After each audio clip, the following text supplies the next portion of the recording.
الحمد لله رب العالمين والعاقبة للمتقين والصلاة والسلام على سيد الأنبياء والمرسلين أما بعد رب اشرح لي صدري ويسر لي أمري واحلل عقدة من لساني يفقهوا قولي رب زدني علما فاعف عنهم واستغفر لهم. معزز سامعین کرام،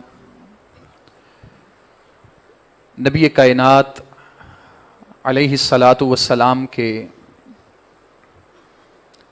سب سے عظیم اور عظمت میں سب سے ادنا صحابی سے محبت رکھنا اس بات کی علامت ہے کہ یہ محبت اللہ کے رسول علیہ السلام کے ساتھ ہے. نبی علیہ السلام کے اہل خانہ، آپ کے اہل بیت، آپ کے گھرانے کے لوگ، ان سے محبت رکھنا بھی رسول کائنات علیہ السلام کے ساتھ محبت رکھنے کی ایک علامت ہے. اہل بیت سے دشمنی رکھنا، ان سے بغض رکھنا، یہ در حقیقت جناب رسول اللہ صلی اللہ علیہ وسلم سے بغض کی ایک علامت ہے. صحابہ سے بغض رکھنا بھی یہ در حقیقت رسول اللہ صلی اللہ علیہ وسلم سے بغض رکھنے کی ایک علامت ہے. اور ایک حدیث میں آپ نے اسی مسئلے کو بیان فرماتے ہوئے کہا تھا، من احبہم فبحبی احبہم، جس کی محبت پیار صحابہ سے ہے تو وہ اصل میں میرے پیار کی وجہ سے ان سے پیار کرتا ہے. ومن ابغضہم فببغضی ابغضہم، جس کے دل میں ان کے بارے میں نفرت ہے وہ در حقیقت میرے ساتھ نفرت رکھ رہا ہے، اور میری نفرت کی عکاسی صحابہ کرام کے ساتھ نفرت کے ذریعے ہو رہی ہے. اس حدیث سے پتہ یہ چلتا ہے کہ ہر صورت ایک مسلمان کو صحابہ سے اور اہل بیت سے محبت رکھنی چاہیے. بعض اوقات کچھ احادیث میں اور کچھ تواریخ کی صحیح روایات میں ہمارے سامنے کچھ ایسی باتیں آتی ہیں جو کسی صحابی کی کوئی غلطی ہوتی ہے، تو اس موقع پر ایک مسلمان کا رویہ کیا ہونا چاہیے؟ کیا وہ کسی صحابی کی غلطی کو دیکھ کر ان کے بارے میں اپنے ذہن کو آلودہ کرے گا، ان سے بغض رکھے گا، یا کچھ اور کرے گا؟ قرآن مجید سورہ آل عمران میں اللہ نے جناب رسول اللہ صلی اللہ علیہ وسلم کو بتایا کہ اس موقع پر کیا کرنا ہے. فَبِمَا رَحْمَةٍ مِّنَ اللَّهِ لِنْتَ لَهُمْ، اور اس کے بعد آگے کہا فَاعْفُ عَنْهُمْ وَاسْتَغْفِرْ لَهُمْ. اے آقا، جو لوگ آپ کے گرد جمع ہیں، اگر ان میں سے کسی سے غلطی ہو جاتی ہے، کوتاہی ہو جاتی ہے، تو ان سے درگزر کیجئے. صرف درگزر نہیں کرنا، وَاسْتَغْفِرْ لَهُمْ، اللہ سے ان کے لیے بخشش بھی مانگنی ہے، ان کے لیے استغفار بھی کرنا ہے. یہ اللہ کا حکم ہے اپنے رسول علیہ السلام کو، اور اللہ کے رسول علیہ السلام نے ایسا کر کے دکھایا، اور پھر صحابہ نے بھی ایسا ہی کیا، تابعین نے بھی ایسا ہی کیا. ایک بہت بڑی مشہور روایت جسے امام بخاری رحمہ اللہ صحیح بخاری میں کئی دفعہ لائے، وہ واقعہ مشہور کہ جب اللہ کے رسول علیہ السلام مکے کو فتح کرنا چاہتے تھے اور آپ تیاری کر رہے تھے، اور اس مسئلے کو خانہ کعبہ کی حرمت کی وجہ سے مخفی رکھا گیا تھا، تو ایک صحابی نے خط لکھا تھا اور مکے والوں کو خبر دی تھی رسول اللہ صلی اللہ علیہ وسلم کی تدبیر کے بارے میں، آپ کی تیاری کے بارے میں. جبریل امین نے آپ کو بتایا تھا آ کے، آپ نے 4 صحابہ جناب علی، جناب مقداد، جناب زبیر، ابو مرثد غنوی، ان کو بھیجا تھا اور کہا تھا خاخ نامی جگہ پہ ایک عورت ملے گی، خط لے کے آؤ. یہ صحابہ گئے تھے، خط لائے تھے، آپ کے سامنے پڑھا تھا، اس پہ لکھا تھا کہ یہ خط، یہ تحریر حاطب بن ابی بلتعہ کی طرف سے قریش کی طرف بھیجی جا رہی ہے، اور نیچے تفصیلات ذکر کی گئی تھی کتنی بڑی غلطی تھی جو آپ کے سامنے آئی. آپ نے صحابی سے پوچھا اے حاتب یہ کیا ہے؟ جواب آیا اللہ کے رسول میرے معاملے میں جلدی مت کیجئے، اس کا ایک مقصد ہے، میرے دل میں یہ تھا کہ اللہ نے اسلام کو غلبہ دینا ہی ہے. میرے اہل خانہ وہاں پہ تھے اور قریشیوں کے ساتھ میرے کچھ تجارتی روابط تھے، اسلام کو تو غلبہ ملنا تھا، میں نے اس مفاد کی وجہ سے یہ کام کیا. کچھ لوگ اللہ کے رسول اسلام سے پوچھتے ہیں اے آقا یہ اتنی سنگین غلطی سامنے آئی ہے، اگر آپ کی اجازت ہو تو ہم اس شخص کو قتل کر دیتے ہیں.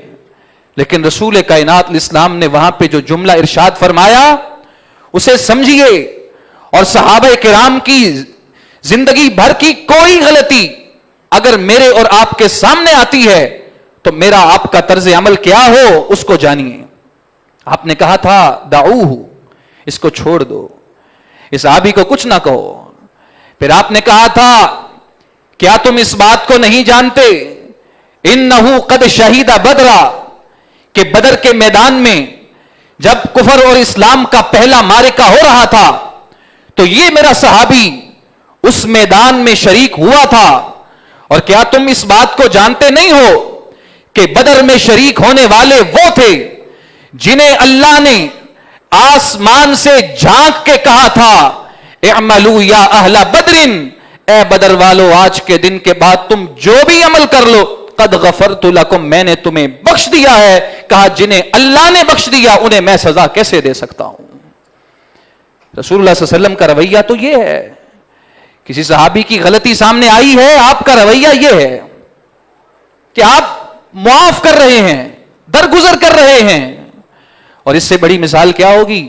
جناب عبداللہ ابن عمر رضی اللہ تعالی عنہما، ایک مصری شخص آیا، اس نے آ کے حضرت عثمان رضی اللہ عنہ کے بارے میں 3 سوال کیے.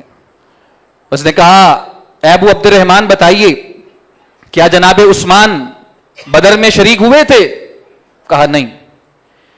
کیا کہ عثمان حدیبیہ میں گئے تھے؟ جب بیعت ہو رہی تھی اس وقت جناب عثمان موجود تھے؟ کہا نہیں. کہا بتائیے احد کے میدان میں جن لوگوں نے درے کو چھوڑا تھا اور چھوڑ کے نیچے آ گئے تھے کیا عثمان بھی ان میں شامل تھے؟ کہا جی ہاں. 3 سوال کیے، تینوں کے جواب دیے.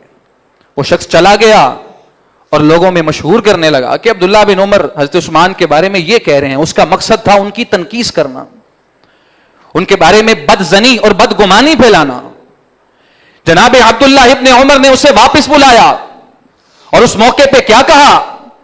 کہا تیرے 3 سوال اب تینوں کی وضاحت بھی سن لو. جب بدر کی جنگ ہوئی تھی تو اللہ کے رسول علیہ السلام کی بیٹی رقیہ جو جناب عثمان کے نکاح میں تھی وہ بیمار تھی. اللہ کے رسول علیہ السلام کا حکم تھا اے عثمان آپ نے ان کی تیمارداری کرنی ہے. اور پھر نبی کائنات علیہ السلام نے غنیمت میں سے حصہ جناب عثمان کو بھی دیا تھا اور کہا ہاں تم نے کہا کہ بیعت رضوان میں حضرت عثمان شامل تھے کہ نہیں، تو سن لو تم نہیں جانتے اس بات کو کہ وہ بیعت حضرت عثمان رضی اللہ تعالیٰ عنہ کی شہادت کی جھوٹی خبر آئی تھی، اس موقع پر وہ بیعت لی گئی تھی، وہ شامل کیسے ہوتے؟ اور ہاں سنو، اللہ کے رسول علیہ السلام جب صحابہ سے بیعت لے رہے تھے، آپ بیعت لیتے ہوئے آپ نے اپنے ہاتھ کے اوپر ہی ایک ہاتھ رکھا اپنا دوسرا اور اس موقع پر کہا تھا لوگوں یہ سمجھو عثمان کا ہاتھ بھی اس بیعت میں شامل ہو گیا ہے. اور کہا تیسری بات تم نے کہا کہ وہ درہ چھوڑ کے نیچے آ گئے تھے، کیا تم نہیں جانتے قرآن مجید کو تم نے نہیں پڑھا؟ اللہ نے قرآن میں کہا تھا وَلَقَدْ عَفَى اللَّهُ عَنْهُمْ، جن لوگوں سے احد کے دن اجتہادی غلطی ہوئی کہ انہوں نے درے کو چھوڑ دیا اللہ نے انہیں معاف کر دیا ہے.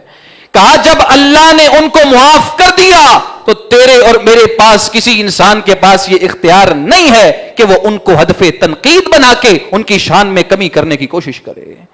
صحابہ کرام کا رویہ بھی کیا ہے؟ اگر کسی صحابی کی غلطی سامنے آتی ہے تو اس غلطی کو بنیاد بنا کے ان پہ تنقید نہیں ہوتی، ان کی عظمت میں تنقیص نہیں ہوتی، بلکہ ان کا دفاع کیا جاتا ہے. غلطی آ بھی گئی، اللہ نے جب ان کے لیے رضامندی کا سرٹیفکیٹ قرآن میں جاری کیا ہے، جب اللہ نے ان کی بخشش کا اعلان کر دیا ہے، تو کسی انسان کے پاس یہ اختیار نہیں ہے کہ وہ جج بن کے عدالت کے کٹہرے میں ان کو کھڑا کر کے صحابہ کرام کے اوپر جو ہے وہ تنقید کرے یا ان کی تنقیس کرے. یہ کسی انسان کے پاس حق نہیں ہے. اللہ نے انہیں معاف کیا ہے. ان سے اگر غلطی ہو بھی گئی، رب نے قرآن مجید کے اندر کہہ دیا کہ اللہ نے ان سے بخشش کا، مغفرت کا وعدہ کر لیا ہے. اس لیے اپنے دلوں کو ہمیشہ کے لیے صحابہ کرام اور اہل بیت کی محبت سے سرشار رکھیے اور ان کی عظمت میں کسی قسم کی تنقیس کر کے اپنے رب کو ناراض مت کیجیے. اللہ مجھے آپ کو توفیق دے. وما توفیقنا الا باللہ.